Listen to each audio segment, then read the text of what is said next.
하나님 나라 거룩한 공직자 그리스도인 우리는 오늘 또 성경 한 권이면 충분합니다. 여호와를 경외함으로 지혜를 얻고 거룩하신 이를 알므로 명철을 얻습니다.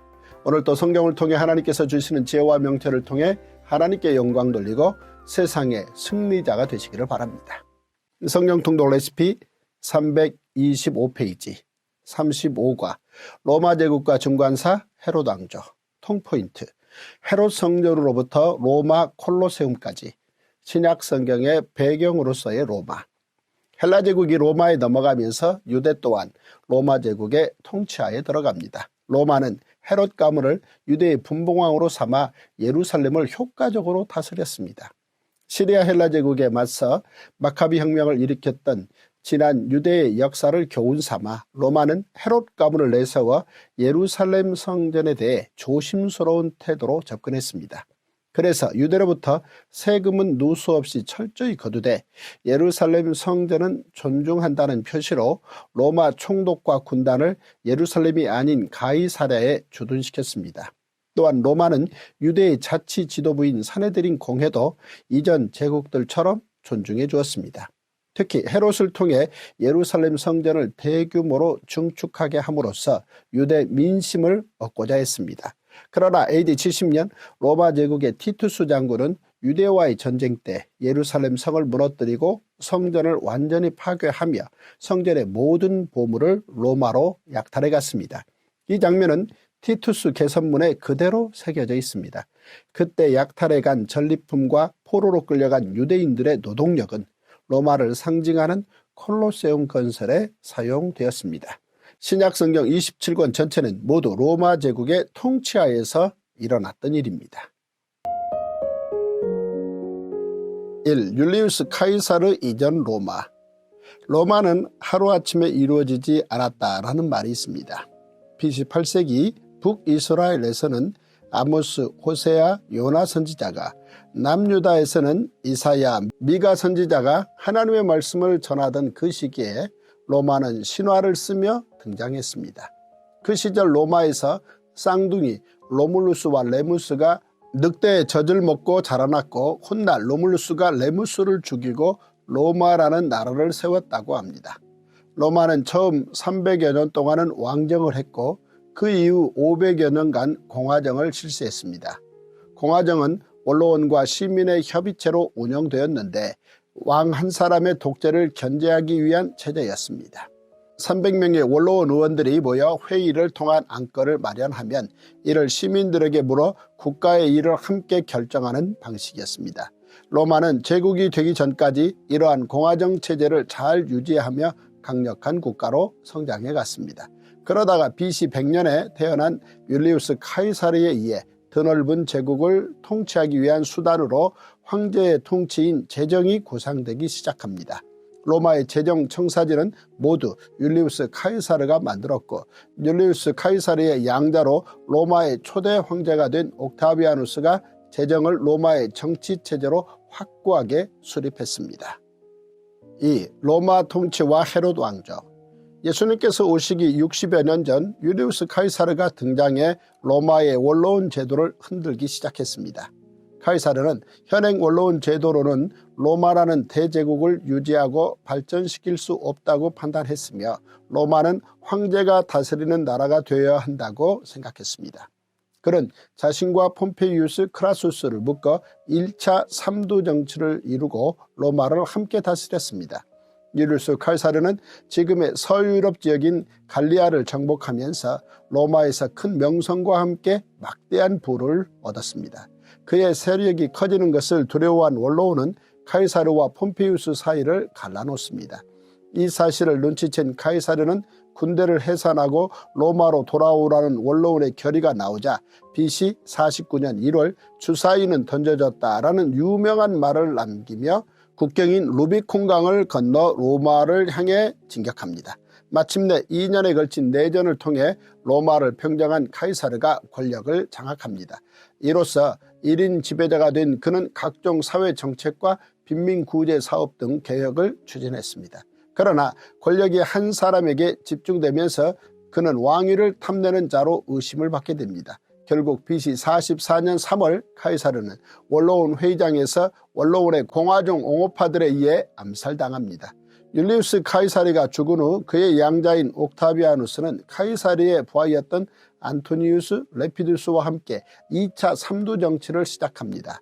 이후 옥타비아누스와 안토니우스의 대립이 본격화되고 BC 31년 옥타비아누스의 로마군이 안토니우스와 이집트 여왕 클레오파트라의 군대를 악티움 해전에서 격파한 후 로마의 패권을 잡습니다. 이로써 로마는 공화정의 명목을 유지하면서 실질적으로는 재정을 시작하게 됩니다. 그 어간에 이두메인들은 그 틈을 타 식민지 내에서 지분을 얻으려 애를 씁니다. 에돔 출신인 안티파터의 아들 헤롯은 로마로 가서 탁월한 정치적 술수와 아첨을 통해 유대의 왕이라는 칭호를 받아서 유대로 돌아옵니다. 로마는 식민지에 로마 총독을 파견하거나 제국에 대한 충성도가 높은 분봉왕을 세워 다스리는 정책을 펼쳤습니다. 이를 이용한 헤롯이 분봉왕의 자리를 차지하여 유대인들의 왕이 된 것입니다. 로마 제국이 유대 지역 통치에 헤롯을 이용한 것은 제국 측면에서 보면 탁월한 선택이었습니다. 유대는 아수르, 바벨론, 페르시아, 헬라에 이어 로마 제국의 지배를 받으면서 어떤 식민지보다 많은 세금을 바치고 동시에 어떤 민족보다 종교적 열심을 보이는 민족이었습니다. 이는 다시 말해 종교 부분을 잘 관리하면 유대 민족은 제국에 큰 도움이 되는 존재가 된다는 것을 의미합니다. 아수르 제국은 예루살렘 성을 정복하러 갔다가 18만 5천 명이 죽었고 바벨론 제국이 예루살렘 성전을 불태웠으나 유대 민족은 페르시아 제국의 지배를 받으면서도 예루살렘 성전을 재건했습니다. 이후 헬라 제국의 통치하에서 성전이 모독당하자 유대인들은 마카비 혁명을 일으켜 끝까지 저항하며 성전을 지키고자 했습니다. 이러한 유대 민족의 역사를 익히 알고 있는 로마 제국은 헤롯을 통해 예루살렘 성전을 대규모로 증축해주며 유대 민족을 효과적으로 통치했습니다. 그러나 헤롯은 하나님을 두려워할 줄도 모르고 율법에 무관심했으며 많은 인명을 살상하는 폭정을 일삼았기에 유대인들은 그를 싫어했습니다. 헤롯은 유대의 왕으로 34년간 통치한 후 죽고 그의 유언에 따라 유대 지역은 세 아들에게 분할됩니다. 헤롯 아켈라오는 유대와 사마리아와 이두메 지역을 통치하는 왕으로, 헤롯 안티파스는 갈릴리와 베레아의 분봉왕으로, 헤롯 빌립 2세는 갈릴리 호수의 동부와 남동부의 속주를 다스리는 분봉왕이 됩니다. 이처럼 계속해서 강대국들의 지배와 억압을 견디며 살아가는 유대인들에게는 자연히 구원에 대한 열망이 생겨났습니다. 마치 오래전 그들의 조상들이 애굽에서 수백 년간 노예 생활을 하며 하나님께 구원을 하소연했듯 유대인들도 하나님께서 언젠가는 구원자를 보내주실 것이라고 믿고 기대하는 메시아 신앙을 항상 품고 있었던 것입니다. 그들은 하나님께서 복을 주시면 다윗과 같은 강한 구원자가 나타나서 로마를 물리치고 다윗 시대의 영광을 회복할 것이라고 믿었습니다. 그런 강한 열망을 품고 살아가던 유대인들, 바로 그들에게 우리 예수님께서 오십니다. 3. 예수님과 가이사. 예수님께서 이 땅에 오셨을 당시 유대는 로마 제국의 지배하에 있었습니다. 로마는 지금의 영국, 프랑스, 스페인 등 유럽 전역과 북아프리카 그리고 중동 지역까지 통치하고 있었습니다. 로마 제국은 이전의 제국들과는 달리 각 나라의 자치를 어느 정도 인정해주는 정책을 펼쳤고 특히 종교적인 측면에서는 많은 자유를 허용했습니다. 이는 로마가 다신교 국가였기 때문인데 예수님 당시 로마에는 30만 개가 넘는 신이 있었다고 합니다. 따라서 로마 제국의 통치하에 있었지만 유대 종교 지도자들의 삶은 이전 시대와 크게 다르지 않았습니다. 하지만 과중한 세금 때문에 피폐한 생활을 해야 했던 유대 백성에게는 구약 성경을 통해 예고해 주신 메시아를 기다리는 것이 종교적인 동시에 정치적인 희망이었습니다. 당시 유대인들이 기대했던 메시아는 이사야 9장에 근거한 강하고 힘있는 메시아였습니다. 하지만 이미 우리가 이사야에서 공부했듯이 이사야 9장의 강력한 메시아와 53장의 고난받는 메시아를 함께 보아야 합니다. 당시 유대인들은 메시아가 나타나 자신들이 로마로부터 해방되고 온 세계 우뚝 선 선민으로 특권을 누리며 살게 될 날을 기대하고 있었습니다. 그래서 예수님께서 유대 땅 베들레헴에 오셨을 때 누구의 주목도 받지 못하셨던 것입니다. 그러나 하나님을 경외하며 메시아 신앙과 새언약 예고를 믿고 기다리던 소수의 사람들이 있었습니다. 베들레헴에서 양을 치던 목자들, 그리고 세례 요한의 가정과 마리아와 요셉이 메시아 예수님의 오심을 기뻐했습니다. 예수님의 육신의 부모인 요셉과 마리아가 베들레헴으로 호적하러 간 것은 로마의 초대 황제 옥타비아누스의 명령 때문이었습니다. 로마의 율리우스 카이사르라는 걸출한 인물이 등장하면서 황제에 의해 통치되는 제국의 정책이 싹트기 시작했고, 그의 양자 옥타비아누스가 아우구스투스라는 칭호를 받아 로마의 초대 황제가 되었습니다. 그가 바로 신약 성경에 등장하는 가이사 아구수도입니다. 가이사란 카이사르를 말합니다. 율리우스 카이사르 이후에 카이사르라는 그의 성이 황제라는 칭호가 된 것입니다. 로마의 초대 황제인 가이사 아구수도는 제국 전체의 정확한 호적을 바탕으로 더 많은 세금을 걷고자 했습니다. 이에 따라 만삭인 마리아와 요셉은 해산을 앞두고도 로마 황제의 명령을 거역할 수 없었습니다. 그래서 예수님께서 갈릴리 나사렛이 아니라 베들레헴에서 태어나신 것입니다. 물론 이 일은 베들레헴 에브라다야, 너는 유다 족속 중에 작을지라도 이스라엘을 다스릴 자가 내게서 내게로 나올 것이라. 그의 근본은 상고에 영원에 있느니라 라는 미가 선지자의 예언이 성취된 것이기도 합니다. 오늘날 세계 여러 나라의 지폐에는 대개 그 나라를 대표하는 인물의 얼굴이 새겨져 있습니다. 우리나라 지폐에는 세종대왕, 율곡 2 등이 있고, 미국의 지폐에는 링컨 대통령, 워싱턴 대통령, 영국 지폐에는 엘리자베스 여왕의 얼굴이 담겨 있습니다. 이렇게 화폐에 자신의 얼굴을 넣어 정치적으로 이용한 인물이 율리우스 카이사르였습니다. 그는 로마 제국 전체에 자신을 알리기 위해서 동전에 자신의 얼굴을 새기도록 했습니다. 그 옛날 지금으로부터 2000여 년 전에 율리우스 카이사르라는 사람이 돈의 위력을 알았던 것입니다. 그래서 로마 제국 통치하에 있는 모든 사람은 직접 그를 본 적은 없지만 동전을 통해 누구나 그의 얼굴을 알 수 있었습니다. 예수님 당시에 바리새인들이 예수님을 공경에 빠뜨리기 위해 시험한 적이 있습니다. 당시 유대인들은 과중한 세금으로 몹시 힘든 상황이었습니다. 그런 가운데 바리새인들이 예수님께 질문했습니다. 로마인들에게 세금을 내는 것이 옳은 일입니까? 아니면 옳지 않습니까? 예수님께서 로마에 세금을 내는 것이 옳다고 말씀하시면 많은 세금으로 힘들어하는 백성들이 예수님에게서 등을 돌릴 것이고, 반대로 세금을 내는 것이 옳지 않다고 말씀하시면 로마 정부로부터 반체제 인사로 지목되어 체포될 위험이 있습니다. 이때 우리 예수님께서는 데나리온 한 잎을 보여다오. 이 돈에 누구의 얼굴과 글자가 새겨져 있느냐라고 물으셨습니다. 그곳에 모인 사람이 황제의 것입니다 라고 대답하자 예수님께서는 누구도 생각하지 못했던 명쾌한 답을 주십니다. 가이사의 것은 가이사에게, 하나님의 것은 하나님께 바치라. 4. 신약시대 로마 총독들. 예수님께서 못 박히신 십자가 처형 역시 로마와의 관계 속에서 이루어진 일입니다. 당시 로마로부터 유대를 다스리는 권한을 위임받은 사람은 분봉왕 헤롯이었습니다. 동시에 로마는 각 지역의 전직 집정관 출신들을 총독으로 파견해 통치했습니다. 예수님 당시 로마로부터 파견된 총독은 빌라도였습니다. 바리새인들과 사두개인들 그리고 대제사장을 포함한 유대의 지도자들이 모인 사내들인 공회는 예수님을 모함하고 죽이려는 계획을 세워 빌라도 총독에게 예수님을 고발했습니다. 로마가 유대를 다스릴 때 민족 내 종교 문제나 가벼운 민사사건은 사내들인 공회가 처리할 수 있도록 일정 권한을 부여했지만 정치적인 사안이나 형사 문제는 로마가 직접 관장했습니다. 대제사장을 중심으로 한 세력들은 예수님을 죽음에 이르게 하려고 로마 총독을 이용하고자 했습니다.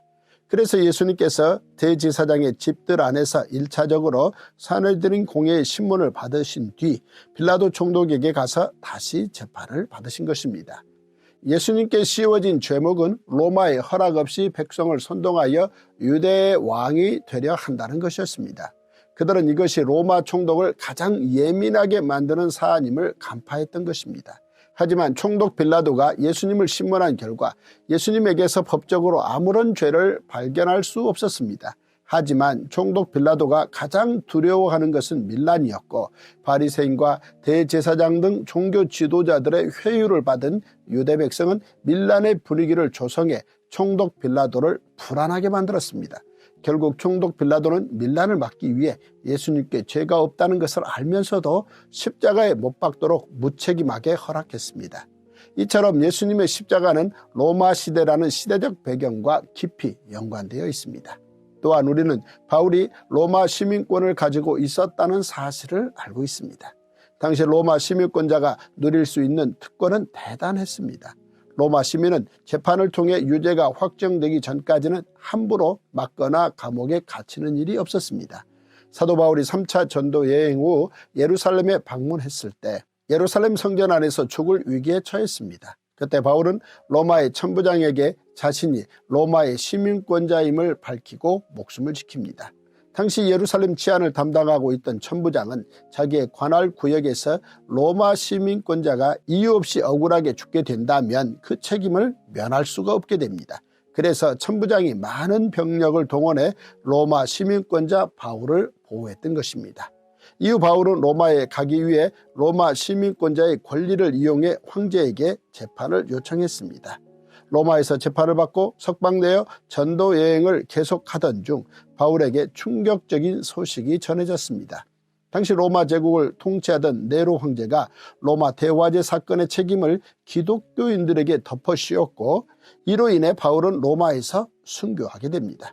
그리고 요한계시록의 저자인 사도 요한을 반모섬에 유배 보낸 것도 로마 제국이었습니다. 이처럼 신약성경 27권 전체는 모두 로마 제국의 통치하에서 일어났던 일입니다.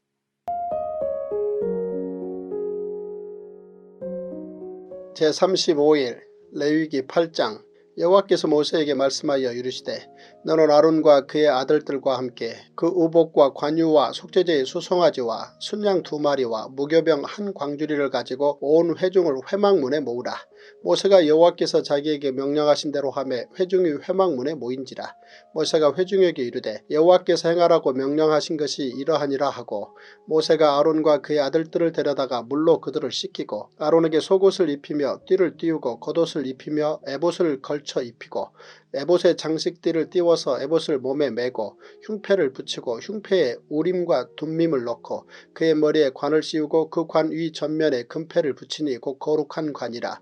여호와께서 모세에게 명령하신 것과 같았더라. 모세가 관유를 가져다가 성막과 그 안에 있는 모든 것에 발라 거룩하게 하고 또 제단에 7번 뿌리고 또 그 제단과 그 모든 기구와 물두멍과 그 받침에 발라 거룩하게 하고 또 관유를 아론의 머리에 붓고 그에게 발라 거룩하게 하고 모세가 또 아론의 아들들을 데려다가 그들에게 속옷을 입히고 띠를 띄우며 관을 씌웠으니 여호와께서 모세에게 명령하신 것과 같았더라.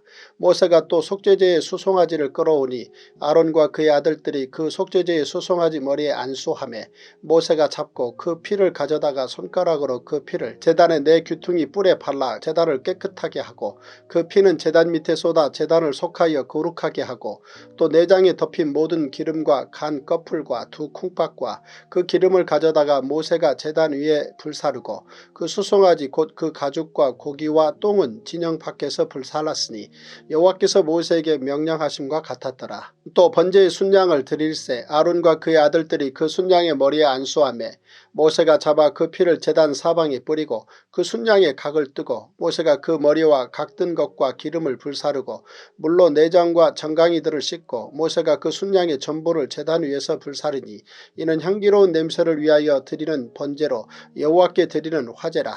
여호와께서 모세에게 명령하심과 같았더라. 또 다른 순양 곧 유임식의 순양을 드릴새 아론과 그의 아들들이 그 순양의 머리에 안수하며 모세가 잡고 그 피를 가져다가 아론의 오른쪽 귓부리와 그의 오른쪽 엄지손가락과 그의 오른쪽 엄지발가락에 바르고 아론의 아들들을 데려다가 모세가 그 오른쪽 귓부리와 그들의 손의 오른쪽 엄지손가락과 그들의 발의 오른쪽 엄지발가락에 그 피를 바르고 또 모세가 그 피를 제단 사방에 뿌리고 그가 또 그 기름과 기름진 꼬리와 내장에 덮인 모든 기름과 간 끝풀과 두 콩팥과 그 기름과 오른쪽 뒷다리를 떼어내고 여호와 앞 무교병 광주리에서 무교병 1개와 기름 섞은 떡 1개와 전병 1개를 가져다가 그 기름 위에와 오른쪽 뒷다리 위에 놓아 그 전보를 아론의 손과 그의 아들들의 손에 두어 여호와 앞에 흔들어 요제를 삼게 하고 모세가 그것을 그들의 손에서 가져다가 제단 위에 있는 번제물 위에 불사리니 이는 향기로운 냄새를 위하여 드리는 위임식 제사로 여호와께 드리는 화제라.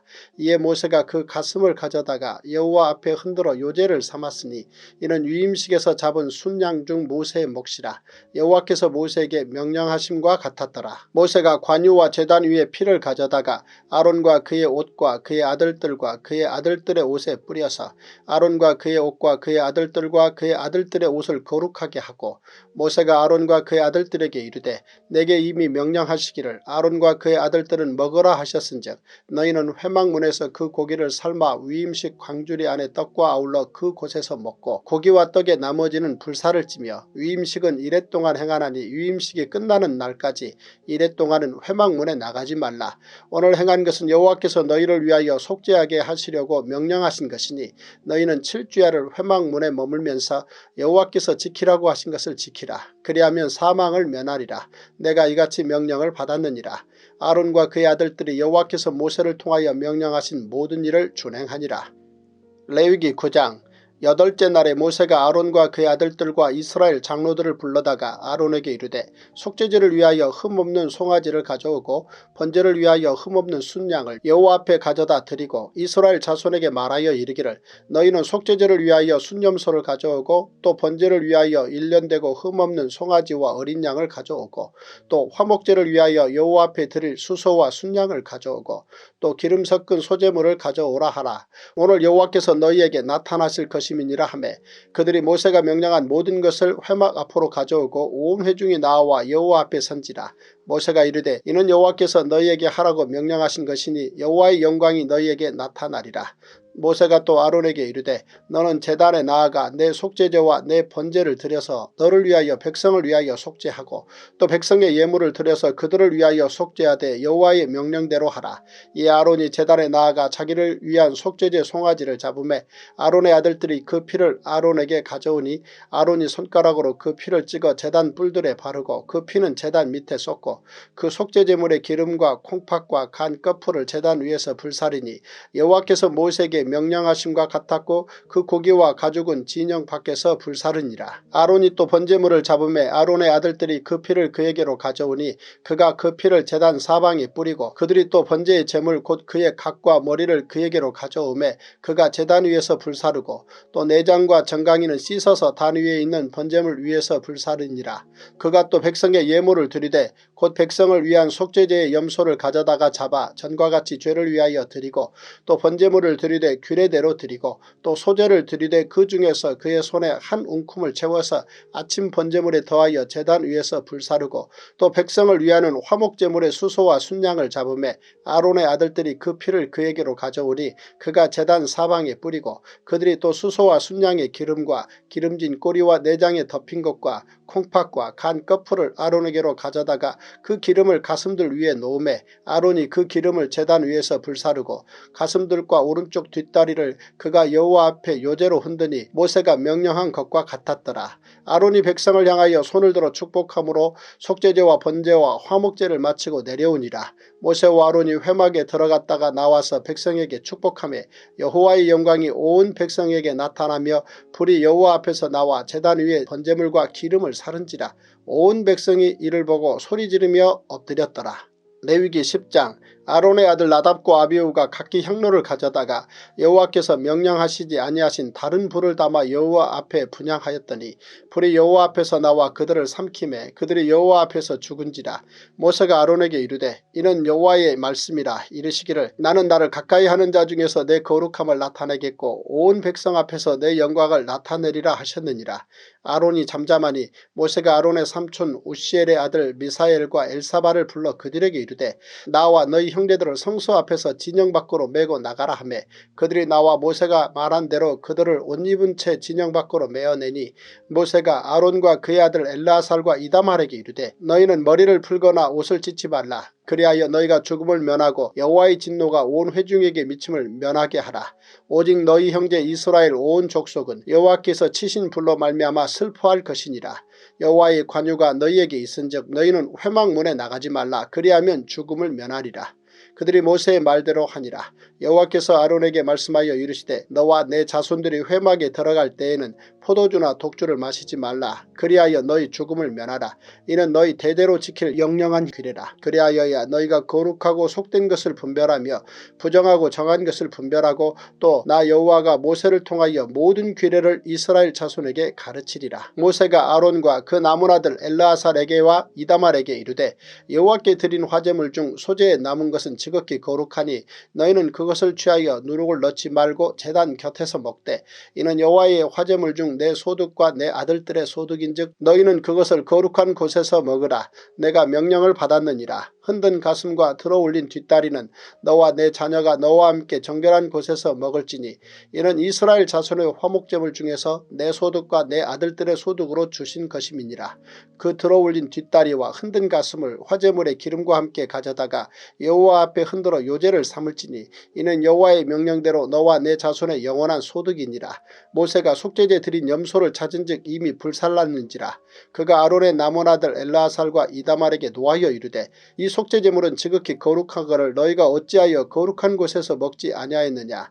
이는 너희로 회중의 죄를 담당하여 그들을 위하여 여호와 앞에 속죄하게 하려고 너희에게 주신 것이니라. 그 피는 성소에 들여오지 아니하는 것이었으니 그 제물은 너희가 내가 명령한 대로 거룩한 곳에서 먹었어야 했을 것이니라. 아론이 모세에게 이르되 오늘 그들이 그 속죄제와 번제를 여호와께 드렸어도 이런 일이 내게 임하였거늘 오늘 내가 속죄제물을 먹었더라면 여호와께서 어찌 좋게 여기셨으리요. 모세가 그 말을 듣고 좋게 여겼더라.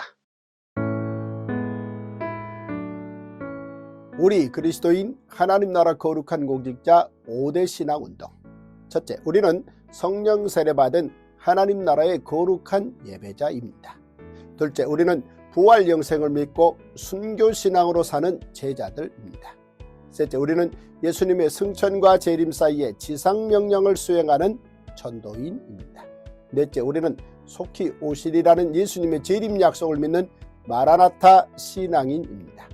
다섯째, 우리는 하나님과 어린 양이 성전인 거룩한 성에서 영원히 사는 하나님 나라 백성입니다. 오늘도 우리는 신앙으로 믿음으로 하나님의 은혜로 승리할 것입니다.